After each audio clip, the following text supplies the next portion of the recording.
হ্যাঁ হ্যাঁ তো আমরা হ্যাঁ রিলস বানানো হবে। 3 ঘন্টা ট্রেনিং। তোমাদের বাড়ি এত দূরে, একটু কলকাতার দিকে বাড়ি নিলে আমরা হ্যাঁ আমাদের ব্যবস্থা করো, আমরা চলে যাই কলকাতা। কি দূর আমার বাড়ি চলো, অসুবিধা কি আছে? তারপরে তারপরের গল্প পরে দেখা যাবে। আরে পরের গল্প পরে, ঢাকা নিয়ে কি আছে? কলকাতার লাইন দিয়ে ঘর রয়েছে, অত চিন্তার কিছু নেই। যাও। বন্ধা কেমন লাগছে কাজে? খুব ফ্র্যাঙ্কলি কথা বললাম, ভিডিওতে কেউ মাইন্ড করবে না। আর পান্তা সত্যি খুব ফ্র্যাঙ্কলি কথা বললাম। তা পান্তাবদি বাড়িতে কি পান্তা খেতে এসছো? একদম আজকে স্পেশাল পান্তা, আচ্ছা। গরম পান্তা খাও।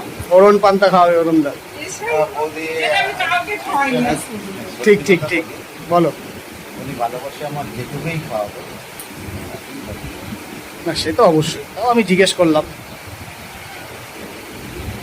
তো খুব ভালো লাগলো, আমি সত্যি সময় পাই না। আর অনেকবার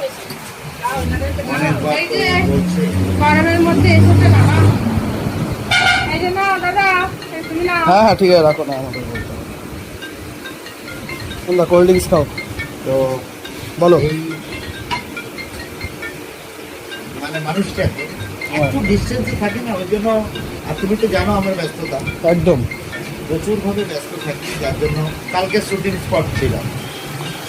শুটিং স্পট থেকে যখনই ওনাকে ফোন করলাম, করে শুটিং স্পটে গেলাম। শুটিং শুরু হবে, এরকম ওয়েদার হলে শুটিং স্টার্ট হবে। ফিল্ম আসছে খুব তাড়াতাড়ি। তো এই জন্যই বলছি যে মানুষকে সত্যি মনে রাখা খুব দাম আমার কাছে, বিশেষ করে। একদম একদম। সেটা তোমরা আমার সাথে থাকো, তোমরা নিশ্চয়ই জানো। একটা ফোন রিসিভ করে নি, কি বলে শুনি। হ্যালো, হ্যাঁ বলুন। হ্যাঁ এটাই আমার হোয়াটসঅ্যাপ নাম্বার। আমি